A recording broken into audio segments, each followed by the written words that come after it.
Hello and welcome to the third session in English communication. Today we will be taking a look at effective communication. Effective communication can be defined as the means to exchange information while understanding the emotion and intentions behind this information. To convey a message clearly, you also need to listen carefully and understand the full meaning of what is being said, and also to make the other person feel heard and understood. Effective communication sounds like it should be instinctive. We expect it to happen naturally.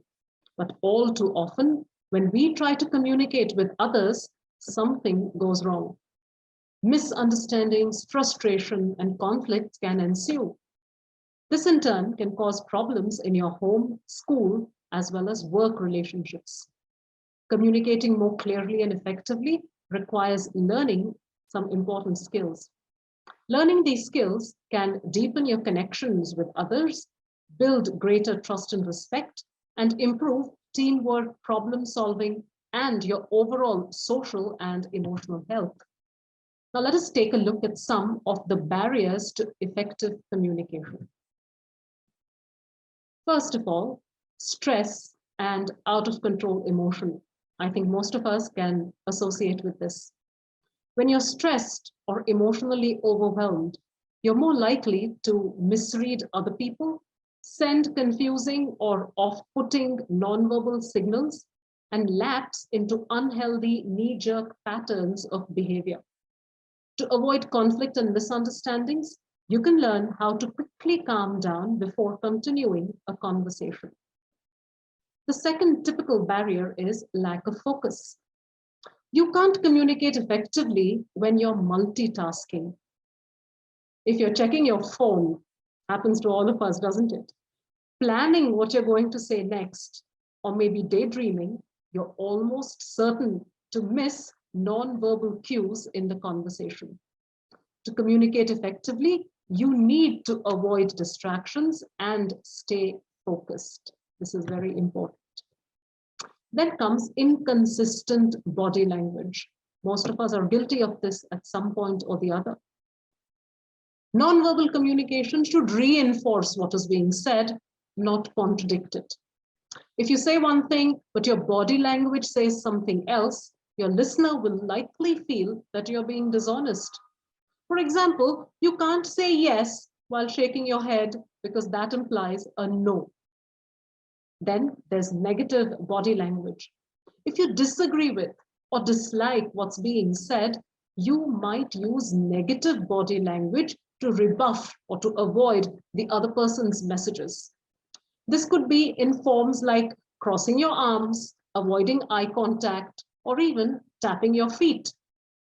You don't have to agree with or even like what's being said, but to communicate effectively and not put the other person on the defensive, it's important to avoid sending negative signals.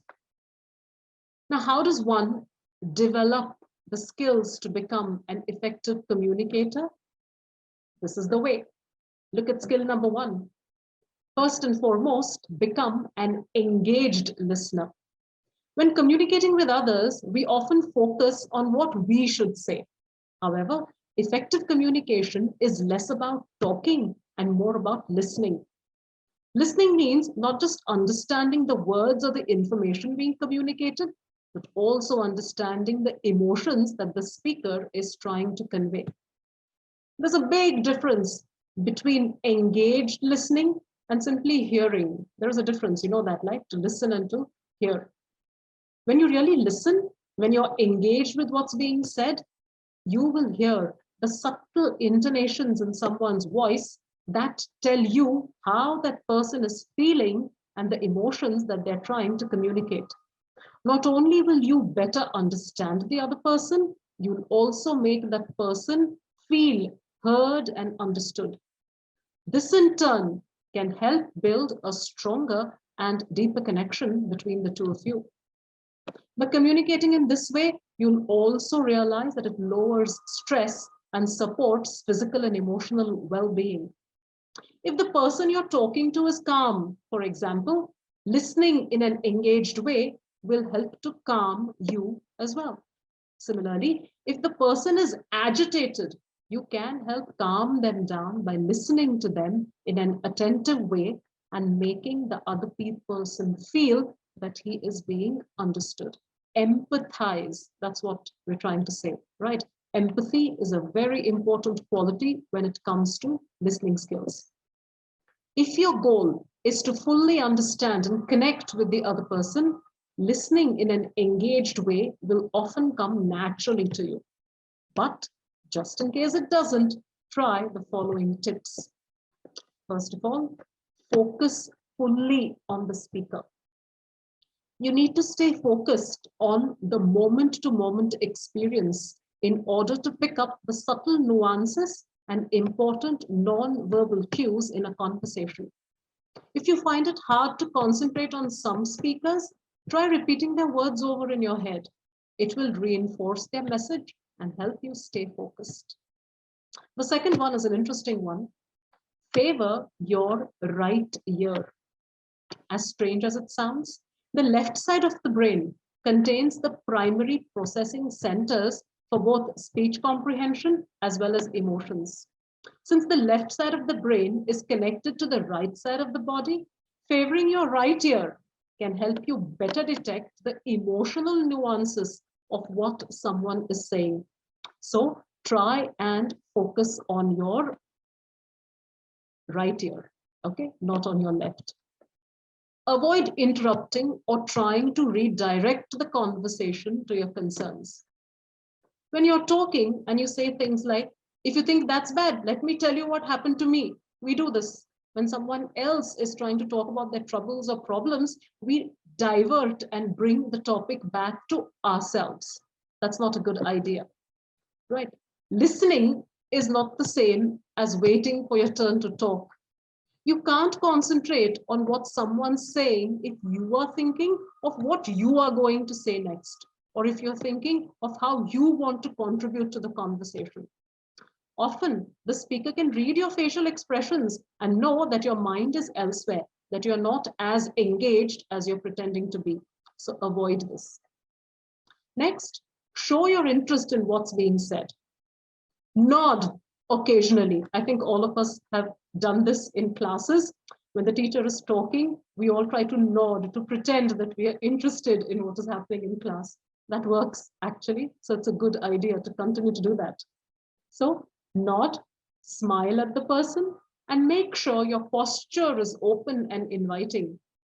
Encourage the speaker to continue with small verbal comments, like saying yes or saying haha, right? It encourages the person to talk further. Try not to be judgmental. Important point. In order to communicate effectively, you don't have to like or agree with the ideas, values, or opinions of others.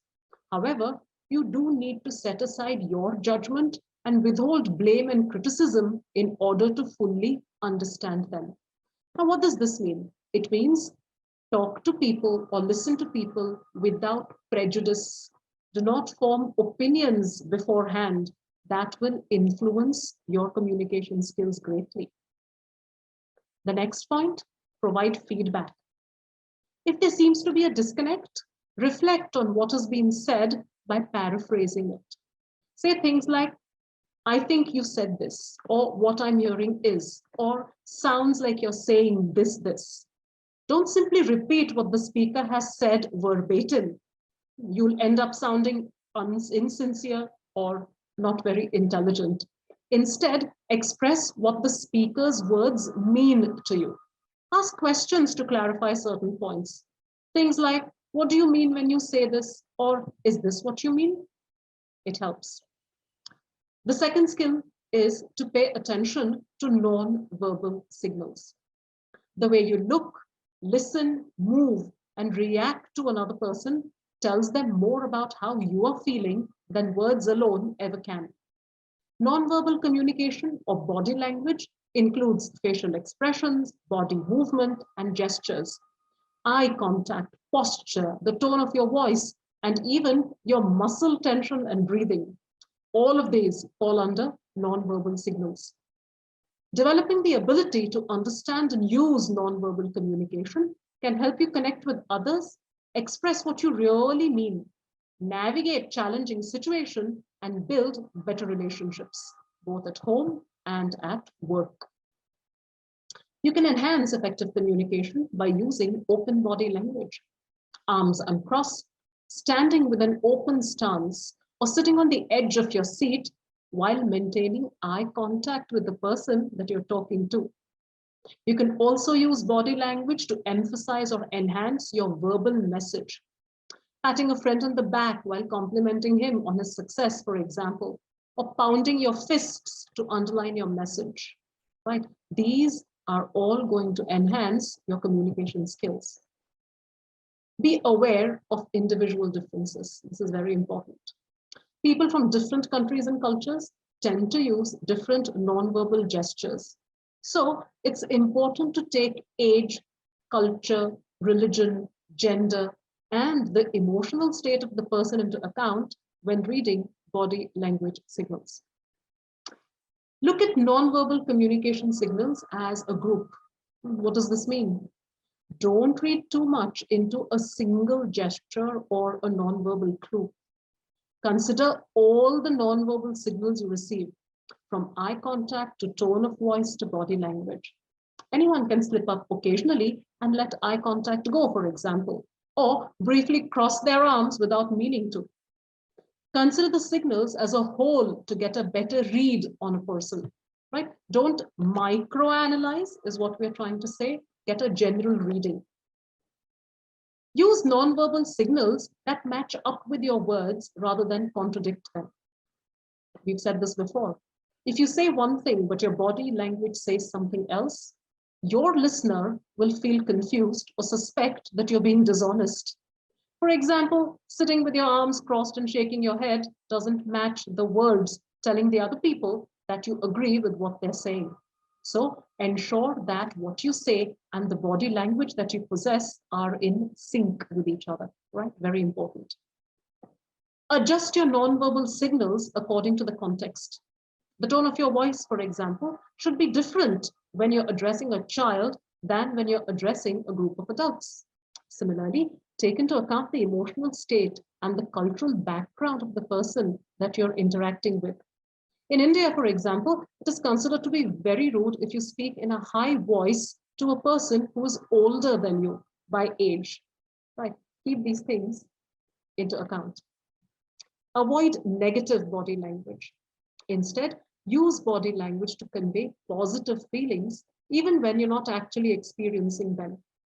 If you're nervous about a situation, like a job interview or an important presentation, or even a first date, you can use positive body language to signal confidence, even though you're not feeling it. Remember, fake it till you make it. Instead of tentatively entering a room with your head down, eyes averted, and sliding into a chair, try standing tall with your shoulders back, smiling and maintaining eye contact, and deliver a firm handshake.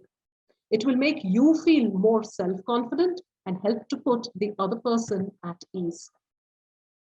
Next, keep stress in check. How many times have you felt stressed during a disagreement and then said or done something you later regretted? Quite often, I'll bet. If you can quickly relieve stress and return to a calm state, you'll not only avoid such situations, but also help to calm the other person down as well. It's only when you are in a calm and relaxed state that you'll be able to know whether the situation requires a response or whether the other person's signals indicate it would be better to remain silent, right? Silence is a very powerful tool. Use it wisely.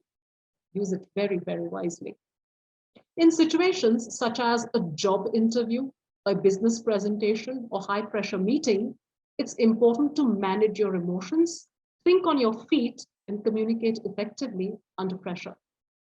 When a conversation starts to get heated, when there's an argument, for example, you need to bring down the emotional intensity.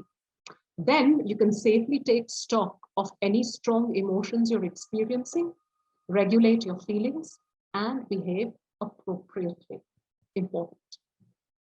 Recognize when you're becoming stressed. I think most of us realize it, but we need to act on it as well. Your body will let you know if you're stressed as you communicate. Are your muscles or stomach tight? Are your hands clenched? Is your breath shallow? Are you forgetting to breathe? This means that you are stressed. And then bring your senses to the rescue. The best way to rapidly and reliably relieve stress is through the senses: sight, sound, touch, taste, smell, or even movement. For example, you could pop a peppermint in your mouth, take a few deep breaths, clench and relax your muscles, or simply recall a soothing or sensory-rich image. There are some people who will hum a song under their breath, right? That apparently helps. Each person responds differently to sensory output. So you need to find a coping mechanism that is soothing to you. You need to figure it out for yourself. Next, and this is important again, look for humor in the situation. When used appropriately, humor is a great stress reliever.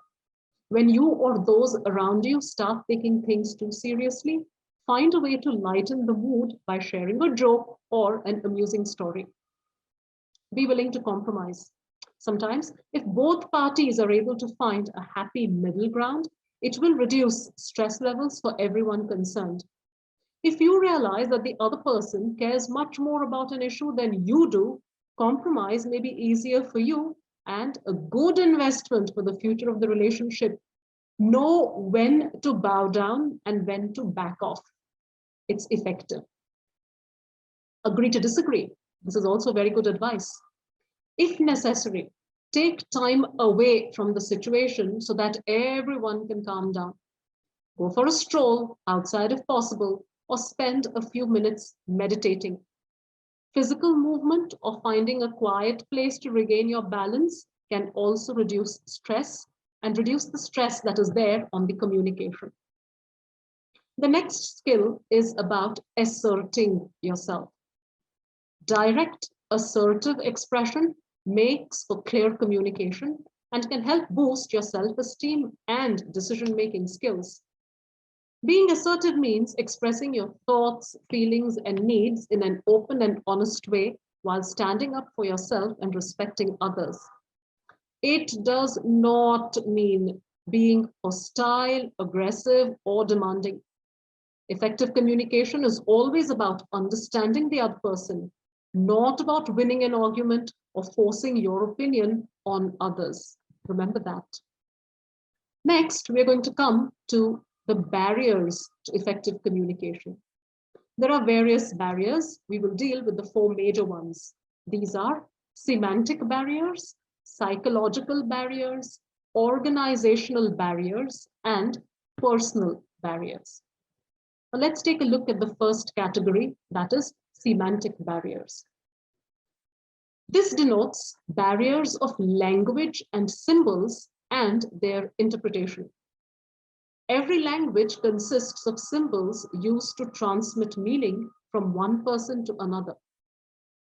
Even the Morse code and mathematical symbols are used in a language for the purpose of communication. The barriers are from the linguistic capability of the individual who's involved in the communication. Now let's take a look at this very lovely image. As you can see, there are different people who are reading the symbol that is placed on the floor differently, right? Someone is thinking about DNA, the other about the 8 that you can see. Someone thinks it is infinity, another person sees it as a pretzel. So as many people, those many interpretations. Now, there are different types of semantic barriers. The first barrier is usually the poor quality of the message. When a message is prepared, it must be consistent in all respects, like clarity, precision, usage of appropriate words to express the idea to be transmitted, etc.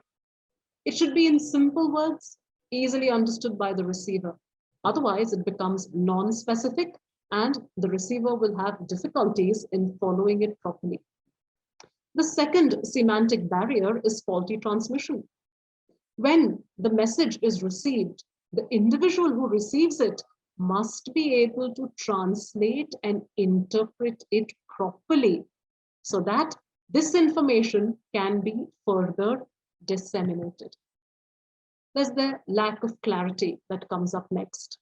In all messages, there are certain ideas which need to be understood correctly.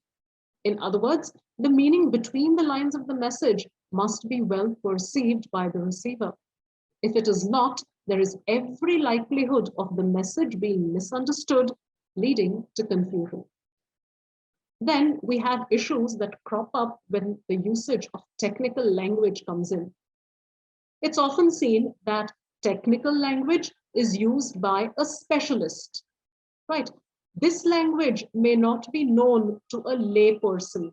A layperson is someone like you and I, someone who doesn't understand the technical aspects maybe of the language used, right? Or jargon, as we like to call it. As far as possible, communicating must be done in simple language understood by all. For example, take the case of a doctor who prescribes medicine to a patient and writes PDS. It's an abbreviation of 3 times a day.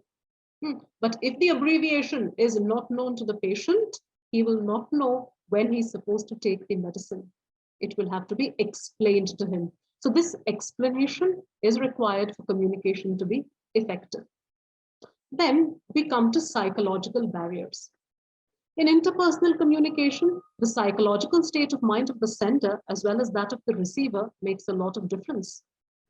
When an individual is emotional, his tone overpowers the script of the message. This creates an obstacle in normal communication, leading to emotional barriers. Look at that lovely image, right? The left one that we see is of a messy brain, whereas the one on the right indicates clarity. Can you imagine the issues that these two will have while communicating with each other? Think about it. Now we come to psychological barriers. The first one is called premature evaluation, something like prejudice. Premature evaluation is the possible outcome of a message before it is transmitted to the receiver. Such an evaluation may prematurely conclude and the message may not bring the desired result. This is an important psychological factor of a communication barrier. Imagine, for example, that you have a maid who comes to clean in your house. One day she comes to you with a big smile. You automatically assume that she's going to ask you a favor. Either she wants money or she will not be able to turn up for the next couple of days. What is it that we are doing here? We are creating a psychological barrier. Without speaking to the maid, without trying to find out what her genuine issue is, we have already made up our minds that she wants a favor from us. This is the issue of premature evaluation. Then we come to inadequate attention. Normally in a communication, this happens at the receiver's end. Usually due to carelessness, not listening properly to what the person at the other end is telling, etc. And normally this happens when you're sitting face to face with people or when you're attending calls. When you're on the phone and people can't see you, this happens very commonly then. The third is transmission losses and poor retention. When communication passes through various levels in an organization, for example, the transmission of the message tends to become inaccurate or corrupt. This happens in written as well as in oral communication. In the latter, that is oral communication, the receiver may not retain the message as it was transmitted to him due to poor retention capability, thus leading to confusion at a later stage. Right. This is very, very, very common. Do not forget that. If you're relaying a message, usually you will end up relaying approximately 90% of what was said to you. And as the message passes down from you to other people, the percentage of clarity reduces. That's what we mean by transmission losses. Then we come to undue stress on written messages. In an organization, everyone believes that written messages and instructions and orders are better since the chances of miscommunication are almost nil. Face-to-face communication of a message is the best, as it not only improves understanding, but is also effective. It instills confidence insofar as the execution of the orders or instructions is concerned. No doubt, it is a better medium of communication, even more so than the written one. So face-to-face communication, always the best. Then, of course, there is the lack of trust in the sender by the receiver. When a communicator frequently alters the original communication, the receiver at the other end will normally delay the action warranted by the message. This happens due to uncertain decisions often taken by the sender. Thus, the communication becomes ineffective and is an example of lack of confidence on the part of the sender. This will usually find when you realize that maybe one person in an organization constantly communicates the wrong thing. Eventually, you start mistrusting this one person and any communication that he sends forth. Also a barrier in communication. Next, we come to the failure to communicate. At times, the superior or the manager in an organization fails to communicate the desired information. This may be the cause of the flippant attitude of the sender or his apathy. Apathy, lack of interest. For instance, the sender's overconfidence that the message has already been conveyed to the people is likely to create confusion as well as embarrassment. Right? Communication can be ineffective if the attitude is wrong on both sides, right? On part of the communicator of the message and on part of the listeners of the message as well. Next, we come to what are called organizational barriers. Now, this depends upon the general organizational policy governing the communication network of the organization. Such a policy might be a written text, which explains the various aspects of communication, especially you have upward, downward, and lateral communication, right? So this can be an issue. Look at this lovely diagram. You have 4 people, and you can see the absolute confusion that all of them are caught up in, right? Miscommunication leads to a situation like this. Now, what are organizational barriers? First and foremost, these could be restrictions imposed by the rules of the organization. Usually, the information is to be passed through what we call the proper channel. This gets delayed while passing through the hierarchical order. Instructions for passing messages must be given, and specific instructions for handling important messages need to be explained to all in order to avoid delays. Secondly, status or hierarchical positions that restrict the flow of communication. The status or the position of an individual makes a lot of difference in personal dealings. Superior or subordinate capacity in formal organizations also prevents the free flow of communication. This happens especially in the case of upward communication. A person from the lower rung of the hierarchy may find it difficult to approach the top executive of the organization. We know that this happens. Then we come to the complex situation of the organization. In large organizations, communication may get distorted. More the people, more the mess. This takes place due to censoring of the message when transmitted in the upward direction, since people are usually hesitant to inform their superiors about the adverse aspects, right? We are all hesitant when we talk to our superiors. This can cause a big issue and result in the misdirection or misleading of information. Then we come to personal barriers, right? These barriers are those that occur in communication depending on the personal constraints at various levels of the organizations. These could be, 1, the attitude of the superiors. The attitude of superiors plays a vital role in the communication process, whether it's upward or downward or lateral or anyone. Therefore, the attitude of the superior is either favorable or unfavorable. This will affect the flow of communication big time. insistence on following proper channel. Superiors often instruct their subordinates to follow the proper channel or proper procedure while communicating. They do not want a subordinate to bypass them and go directly to the next higher authority. They always want to be in touch with the communication process and be informed about what is happening in their jurisdiction.